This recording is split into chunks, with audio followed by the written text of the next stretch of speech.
बिस्मिल्लाहिर्रहमानिर्रहीम। अस्सलाम वालेकुम। मैं हूं ज़ैनुल आबदीन। आप देख रहे हैं प्रोग्राम सच बात नुसरत मिर्ज़ा साहब के साथ।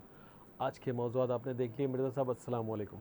वालेकुम अस्सलाम अस्सलाम वालेकुम नाज़रीन किराम। आज का जो सबसे अहम मौजू है वो बलूचिस्तान में ज़लज़ला आया है। ये आपको याद होगा कि 2005 में 8 अक्टूबर को जो ज़लज़ला आया था, उससे एक दिन पहले ये हरनाई में बलूचिस्तान के अंदर जो ज़लज़ला आया है और 36 घंटे गुजर गए हैं।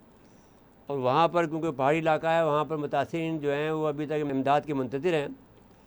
अब जो वहाँ पर एक अजीब मसला भी है, लेकिन ये मसला सिर्फ बलूचिस्तान का नहीं है, क्योंकि बलूचिस्तान के वज़ीर आला तो सियासी जोड़ तोड़ में मुब्तला हैं, उन्हें फ़ुर्सत नहीं है। लेकिन जो है ये काम तो फिर मरकज़ का है ना, कि जो हमारा जो अदारा है इस किस्म के डिसास्टर को मैनेजमेंट का, वो उनको मदद की जब पहुँचना चाहिए, और मेरे ख्याल में पहुँचे होंगे। अब यह देर लग गई है उनको पहुँचने में।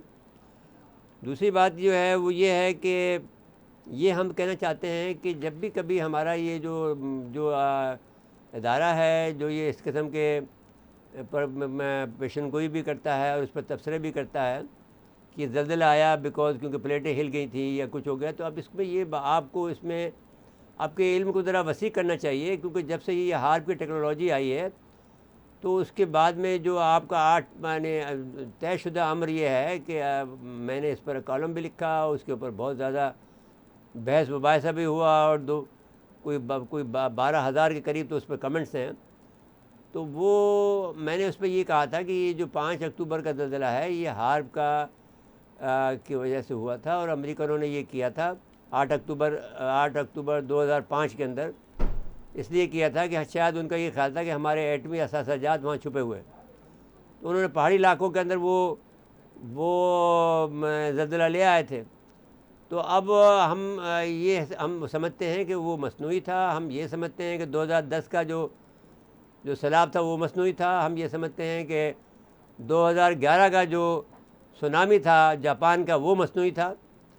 अब ये इनको ये बताना चाहिए कि ये ज़लज़ला जो था ये कुदरती था या मसनूई था। इनको ये, अगर ये इनके पास ये सलाहियत मौजूद नहीं है, ये पता कर सकें कि ये जो है जहाँ कहाँ से एनर्जी इंजेक्ट हुई है या क्यों ये जो प्लेटें हिली हैं, तो वो आपको वो सलाहियत ज़रूर हासिल करनी चाहिए। मैं ये बात तमाम इदारों से कह रहा हूँ, चीफ़ ऑफ आर्मी स्टाफ से कह रहा हूँ, पाकिस्तान की SPD से कह रहा हूँ कि ये सलाहियत हमें हासिल करनी चाहिए कि ये क्या वजह है कि ज़लज़ले आते हैं, और अगर ये मज़ीद ज़लज़ले आते हैं तो फिर ये बात समझनी चाहिए कि अमेरिका हमें सज़ा दे रहा है, और फिर हमें वो कुछ कर गुजरना चाहिए जो हमारे बस में हो।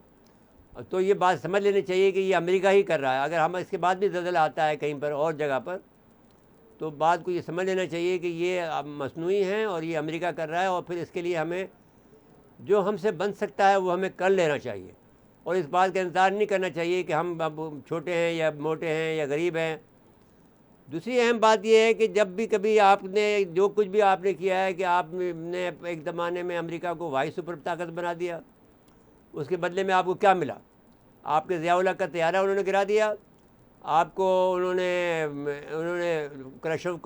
क्लशकोफ कल्चर दिया, आपको हेरोइन कल्चर दिया, और तमाम चीज़ मैस में छोड़ के चले गए।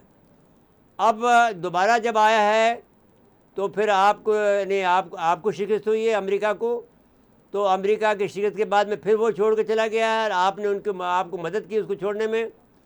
तो आपको कीमत नहीं मांगनी आती अपनी खिदमत की, जो आप खिदमत उनकी करते हैं, सिवाय इसके कि आप हाथ बांधे खड़े हैं, सिवाय इसके कि आप ये समझते हैं ये यहाँ से निकल जाए बस बेहतर है, हम संभाल लेंगे।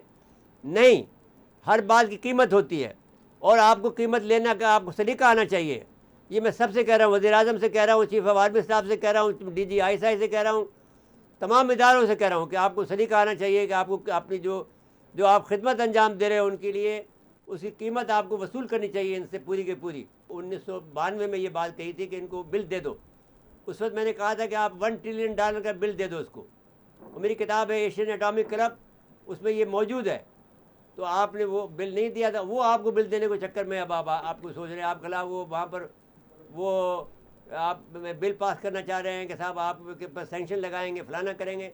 तो आप फिर भी बिल दे देना उनको, $3 ट्रिलियन का बिल दे दें कि हमारे इतने हमारा डैमेज हुआ है डायरेक्ट, और इतना कोलेटरल डैमेज हुआ है। उन $3 ट्रिलियन का डैमेज दे दे, कभी ना कभी मिल जाएगा। जब वो कमज़ोर होंगे तो हम उनको उनके गर्दन दबोच लेंगे। तो आप पे तो $100 मिलियन का बिलियन डॉलर का आपके पास कर्जा है, आप $3 बिलियन मिलेंगे तो कुछ ना कुछ तो आपको मिल जाएगा ना। तो आपको सीखना चाहिए। मैं आपको सिखाना चाहता हूँ कि मैंने एक ज़माने एक जब कंपनी में मुलाजमत करता था तो अमेरिकनों से मैंने $10 मिलियन का दावा किया, तो फिर भी झक मार कर भी उन्होंने मुझे $1 मिलियन दे दिया, और मैं उस कंपनी को ला के दिया जो मेरी इटालियन कंपनी थी। वो बहुत हैरान और परेशान थी कि अमेरिका से आप लड़ने जा रहे हो। और उसका चेयरमैन मुझसे इस जो चेयरमैन था वेस्टर्न इलेक्ट्रिक का, डानी हु उसका नाम था, वो मुझसे मिला जानबूझ कर के ये कौन आदमी है जो मुझसे $1 मिलियन लेके जा रहा है अपनी कंपनी के लिए। तो ये तरीका आपको आना चाहिए। आपको अगर नहीं आता तो हमसे सीखो ना। हम बैठे हैं यहाँ पर आपके लिए, किस बात के लिए बैठे हुए हैं? आपको सिखाने के लिए कि आपको अमेरिका को बिल दे देना चाहिए, बिला खौफ बिल दे देना चाहिए। डरना नहीं चाहिए कि क्या इसका नतीजा क्या निकलेगा, जो भी निकलेगा निकलने दो। जी, ये बिल जो है ना, जो आप जिसका जिक्र कर रहे हैं, ये अमेरिकी नायब वज़ीर ख़ारजा जो आई हुई है, इन्हीं के हाथ में थमा दें, बोले ये ले नहीं, लें, इसी ये हमारे तस्वीर। क्या आप ऑफिसर भेजें, बाकायदा भेजें, इसके हाथ में क्यों थमाएं?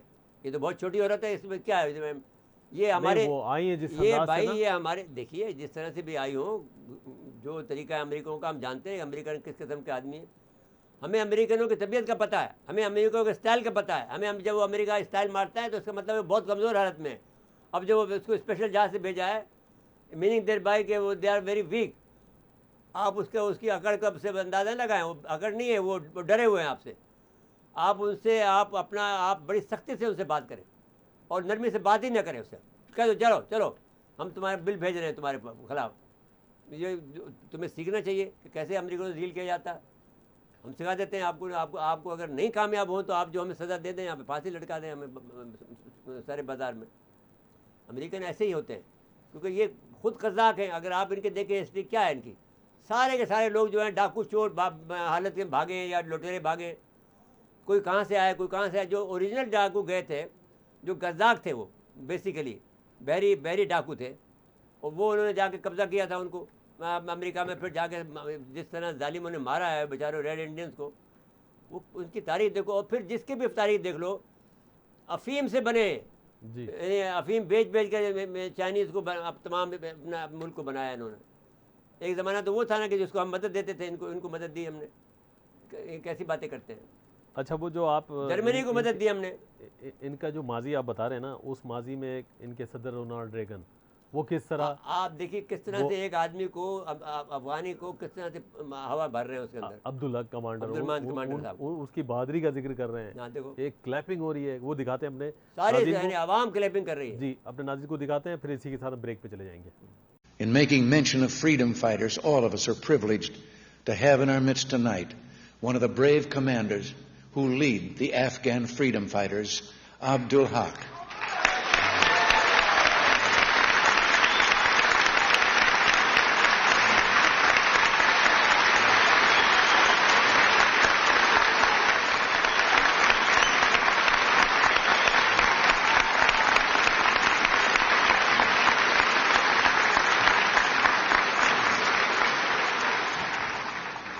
Abdul Haq, we are with you. They are our brothers, these freedom fighters, and we owe them our help.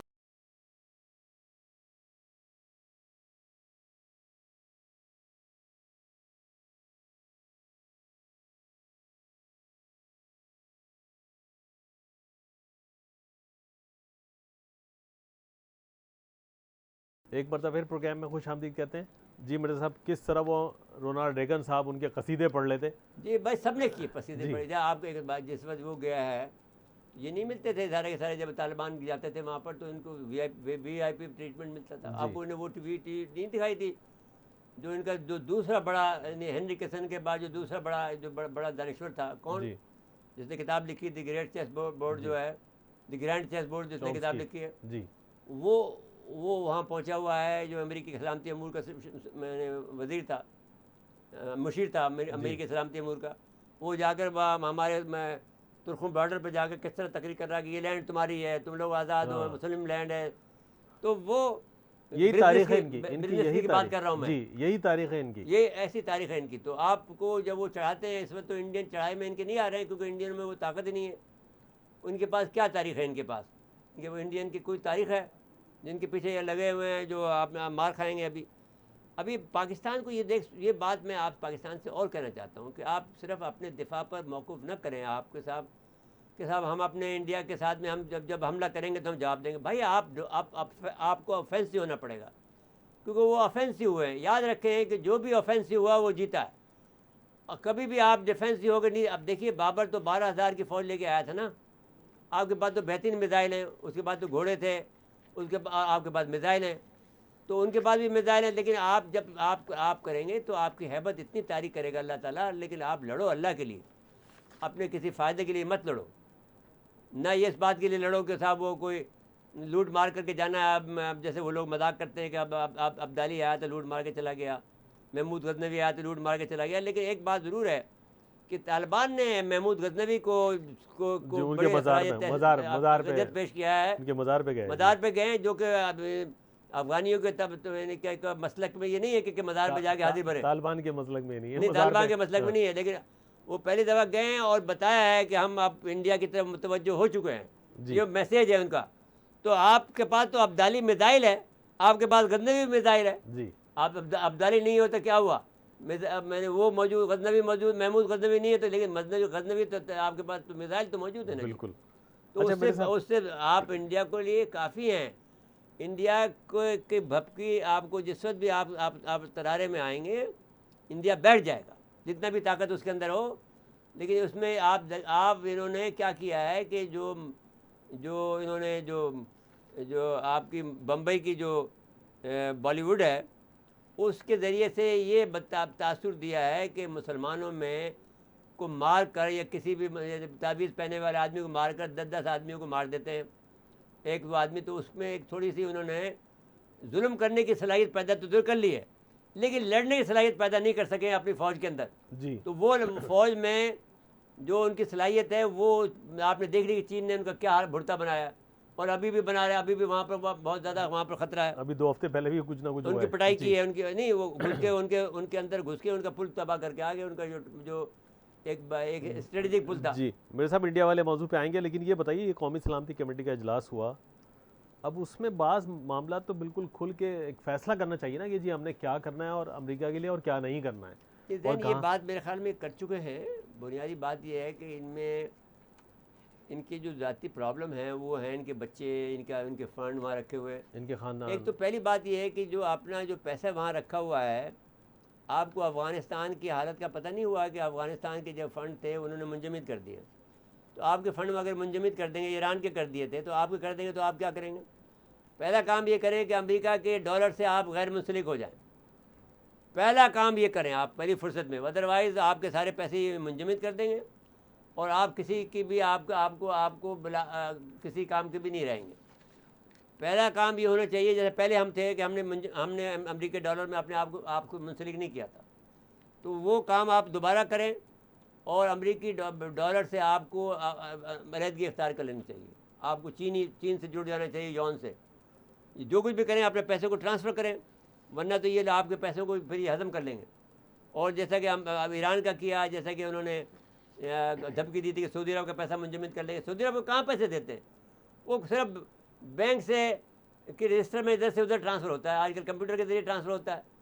पैसे नहीं देते हैं उनको, लेने देते हैं, एक हद से ज़्यादा पैसे लेने नहीं देते हैं।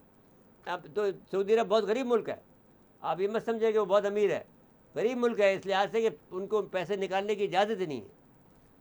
ये बात मेरी समझ में आई आपके जी? वो एक हद से ज़्यादा पैसे नहीं निकाल सकते, कंट्रोल मतलब हाँ कंट्रोल उनके पैसे हैं कि अगर वो पाकिस्तान को पता 10 बिलियन देना चाहे नहीं दे सकता, इसलिए कि वो अमेरिका के पूरी ज़रूरत है।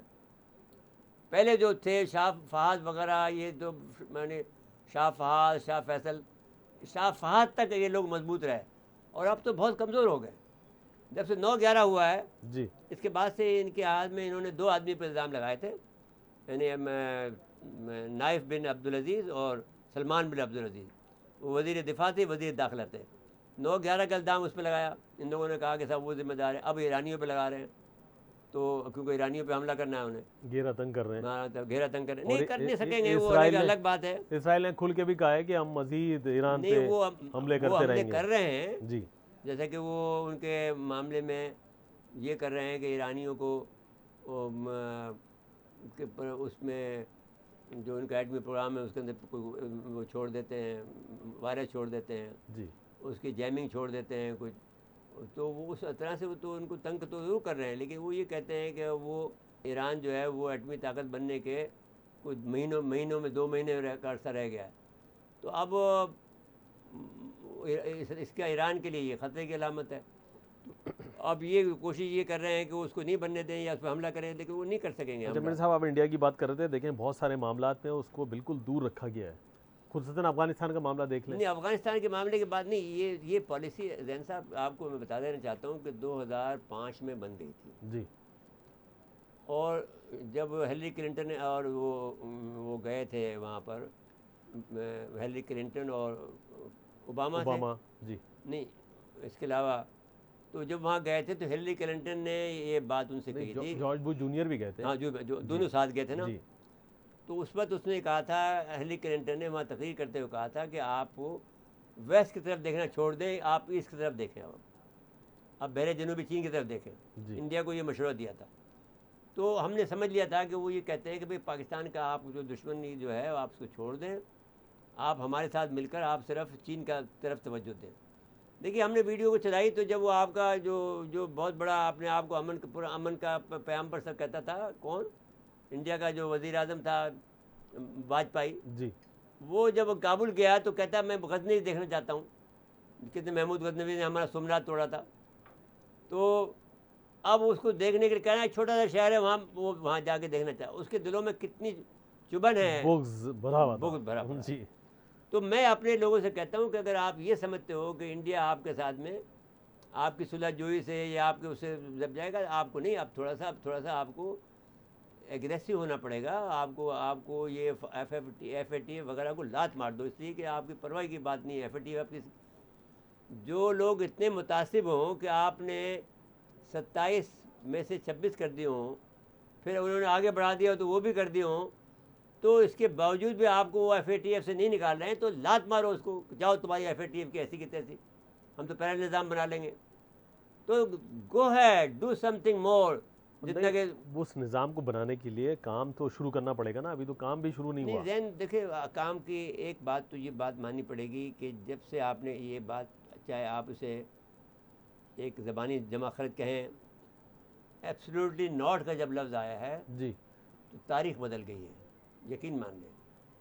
पूरा रशिया, पूरा ये ब्लॉक जो है अब आपकी तरफ से मुतमईन हो गया है कि you are not looking towards America, now you are independent.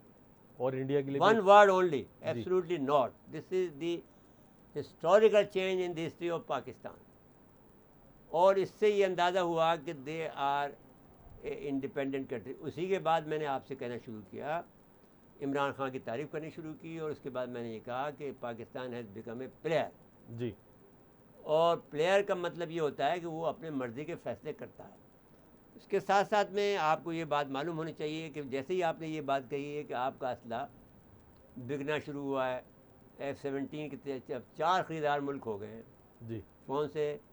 Nigeria, जी आपका ब्राज़ील, थाईलैंड एंड प्लस अबर मलेशिया, जी ये 4 मुल्क तो ख़रीद रहे हैं ना।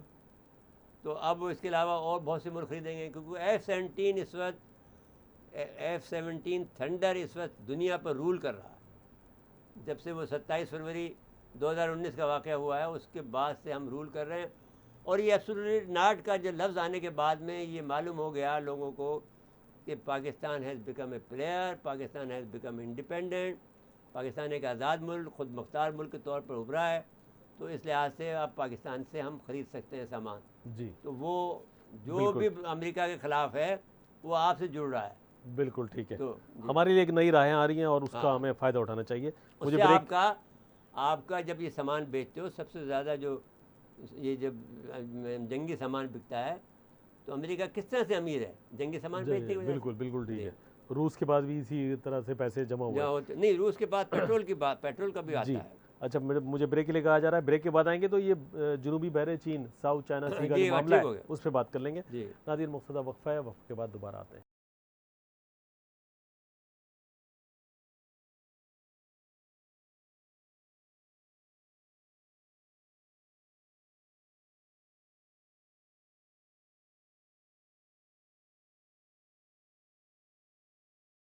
एक मरतबा फिर प्रोग्राम में खुश आमदीद कहते हैं जी मेरे साहब। बहरे जुनूबी भाई चीन अजीब बात है कि अमरीकी एटमी अमेरिका आबदोज। अपने आप के इतनी बड़ी मैंने एटमी ताकत है और एटमी आबदोज रखता है, उसको हादसा होना हमें अजीब लगता है। और फिर ये कहते हैं कि उसमें कोई हमें ज़्यादा कुछ लोग ज़ख्मी ज़रूर हुए, कुछ नुकसान नहीं हुआ। सवाल ये है कि आप कैसे ये हुआ कि आप पूरी बात बता रहे हैं ना, छुपाया उन्होंने मीडिया से बहुत अब कुछ। जाहिर है कि जब कोई एटमी आबदोज का हादसा होता है तो बड़ा वाक़या है ये। जी एटमी आबदोज को हादसा होना बजाते खुद एक बहुत बड़ा वाक़या होता है। अब उसमें कौन सी चीज़ हिली होगी उसकी। जब आबदोज इतना बड़ा आइटम है, वो अगर किसी चीज़ से अगर ज़रा सा भी टक्कर खाता है तो उसके अंजर पंजर ढीले हो जाते हैं। तो फिर इसके बाद कहाँ गई वो एटमी आबदोज है। अब वो अब इसके क्या मानी है, इसका मानी तो फिर ये चीन को बताना पड़ेगी कि इसके क्या मानी है, और रशिया को बताना पड़ेगा कि क्या हुआ असल में, और इसके ताबकारी के असरात हुए हैं या नहीं हुए हैं। लेकिन जब हम एटमी आबदोज कहते हैं तो उसका ये मतलब होता है कि वो एटमी पावर्ड आबदोज होती है जी। तो अब सवाल ये है कि किस हिस्से को लगा है जहाँ पर वो सारी बातें तय करनी पड़ेगी ना कि साहब अब जहाँ पर इंजन था वहाँ हुआ है, जहाँ पर ईंधन था वहाँ हुआ है, ये कहाँ हुआ है उसको छोटा मोटा नुकसान। फिर अगर फ़र्ज़ करो आप एटमी ताबकारी फैली है तो फिर वहाँ तो कोई आदमी नहीं बचेगा, फिर तो एक बड़ा मसला खड़ा हो जाएगा। मजीद तफसीलात वैसे चंद दिन में तो आ जाएंगी, क्योंकि जो कुछ अमरीकी तो कुछ छुपा रहे हैं चीज़ें, वो चाइनीज़ बयान कर जब देंगे। ये बात कहती है तो फिर इसका मतलब है कि वो छुपाने को के लिए मतलब छोटी सी बात तो छुपाई है उन्होंने, लेकिन अब वो उससे फिर लोगों का जो डेरिवेशंस होंगे जी, जो उसके ऊपर लोग बाग जो इसके बाद में जो रिसर्च करेंगे वो बता देंगे क्या हुआ असल बात। बिल्कुल ठीक है जी। अच्छा, मेरे साहब आ जाइए, का आइटम रह गया आपका, अवामी इशू पे आ जाएं। अच्छा मैं चाह रहा हूँ पहले एक शॉट दिखा देते हैं अली अमीन गंडापुर के, नवाले कम कर दो, चीनी कम कर दो, भाई ये तरीका है महंगाई कंट्रोल करने का, ये दिखा देते हैं। इन लोगों ने हमारे ऊपर अरबों डॉलर के, हजारों अरब डॉलर के कर्जे चढ़ाए। मैं सोचता हूं कि लोग कहते हैं महंगाई है, अगर इमरान खान की तरह मसनूई काम करे, कर्जा ले, आपको सब्सिडी दे, ये धोखा है। चीनी कितनी महंगी है, 9% इन्फ्लेशन। अगर इमरान खान आपको धोखा नहीं दे रहा और आपके लिए वो कर्जे लेकर मसनूई चीज सस्ती नहीं कर रहा, कल कर्जा फिर आपने उतारना है, आपके बच्चों ने उतारना है, तो कितना फर्क पड़ गया 9% से। अगर मैं एक चाय के चम्मच में 100 दाने डालता हूं तो अगर 9 दाने कम हो जाएं तो क्या अपनी कौम और अपनी बच्चों के लिए मेरी चीनी मुझे कम मीठी लगती है? हम इतने कमजोर हो गए हैं, हम इतने बेहिस हो गए हैं अपनी खुद मुख्तारी के लिए, अपने मुल्क के लिए, अपनी नस्ल के लिए हम इतनी कुर्बानी नहीं कर सकते? अगर 9% इन्फ्लेशन है, मैं 100 निवाले खाता हूं आटे के, तो अगर 9 निवाले कम खा लूं तो अपनी कौम के लिए मैं 9 निवालों की कुर्बानी नहीं कर सकता। मेरे साहब सिर्फ इनकी बात नहीं है, जब वज़ीर-ए-आज़म खुद कह रहे हैं कि इतना इजाफा था हमने तो 12% किया, इतना इजाफा था हमने तो नहीं, इतना बात ये किया। नहीं है, बात ये है कि इस बेचारे गरीब को बहरहाल हुक्मरानी तो बहरहाल नहीं आती है। अब गरीब नहीं रहे वैसे लेकिन वो। बहरहाल एक बात ये है, नहीं गरीब इन द सेंस कि हुकूमत करना तो नहीं आती ना, उस हालत से तो वो हुकूमत तो इनकी पूरी जो वो बटालियन है उसको नहीं लेकिन आती। एक बात आपको देखो ना, आप जो उसके बदले में कम से कम आपको जो हमने कहा कि ऑनर तो आपको मिल रहा है साहब, उस ऑनर के पीछे दूसरे इदारे का ज़्यादा किरदार है, इनका नहीं है। नहीं वो अल्फाज तो इसके हैं भाई, वो बात आपको absolutely माननी not- पड़ेगी। देखिए वो ठीक है, वो आप ग्रेड दें या इंसाफ करें। जी बिल्कुल दे दें आप, लेकिन मेरे साहब जब गरीब से रोटी छीन ली जा रही हो ना, हाँ तो वो एक बड़ा मसला है। वो वहाँ- आपके खिलाफ एक देखिए ना, अमेरिकनों ने हमेशा ऐसी चीज़ पर, आपको याद होगा कि एक चीनी की कीमत बढ़ी थी तो अयूब की हुकूमत गिर गई थी। इदारों को सोचना चाहिए, हाँ। ये उनके लिए एक बवाल बनेगा। वो ये बड़ा ख़तरनाक मामला होता है कि छोटी सी चीज़ पर भी एक फसाद हो जाता है और अमेरिकन की हुकूमत उसे गिरा देते हैं। अब हमें ये बात मालूम है कि अमेरिकन बहुत सी कोशिशें कर रहे हैं कि जहाँ बलूचिस्तान में गड़बड़ कराएं, सिंध में गड़बड़ कराएं।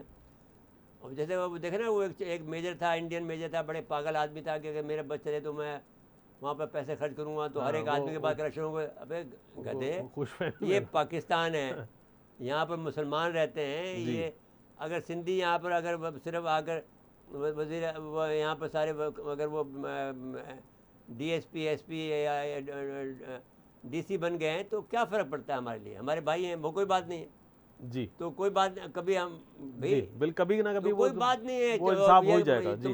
तुम हुकूमत कर लो अभी। लेकिन मेरे साहब तो ये जो हमको मारेंगे थोड़ी उनको। ये देखें, ये जो महंगाई वाला मामला है ना, ये इस पे इदारों की नहीं तो खामोशी, मतलब ये कहने का ये ये बड़ी है, नहीं मैं उसकी बड़ी बात तशवीशनाक कर रहा है। हूँ जैन साहब जी, कि दुश्मन उससे फ़ायदा उठाता है, जी आप उससे ख़तरे से बचो। कि दुश्मन जो फ़ायदा, जैसे मैंने उसके मेजर की जो बात की है वो इसलिए नहीं की है, बिल्कुल बल्कि वो इसलिए इसी कही है कि दुश्मन आपको किसी न किसी ग्रुप को खड़ा करके आपके खिलाफ मैदान में उतार देगा। ये बहुत अंदर की बात है, ये वज़ीर आज़म के समझ नहीं आएगी, लेकिन इदारों को समझना चाहिए ये।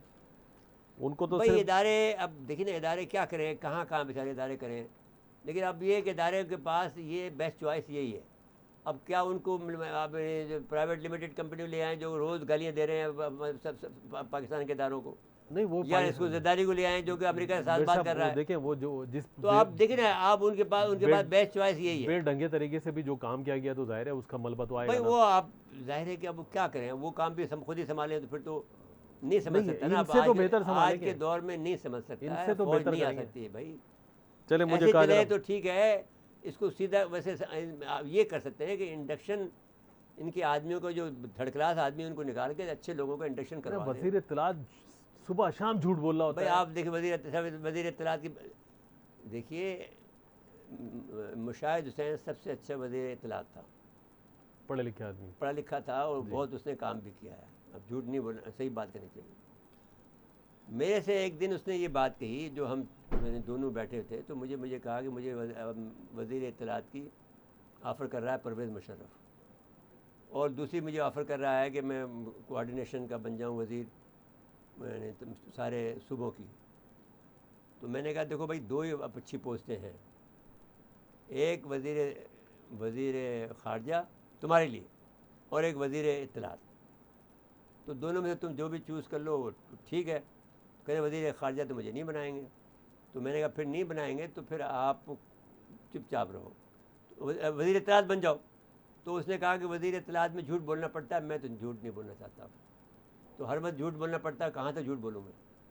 तो भाई वही झूठ सुन रहे हैं झूठ आजकल पाकिस्तान की आवाम, वज़ीर इत्तलात की सुबह से नौकरी लेके झूठ रात ढूंढने तक। की नौकरी है। जी चलिए, पर तो ठीक है, वक्त ख़त्म हुआ हमारे प्रोग्राम का। नाज़रीन आज के लिए इतना ही, आइंदा प्रोग्राम तक के लिए इजाज़त चाहते हैं। अल्लाह।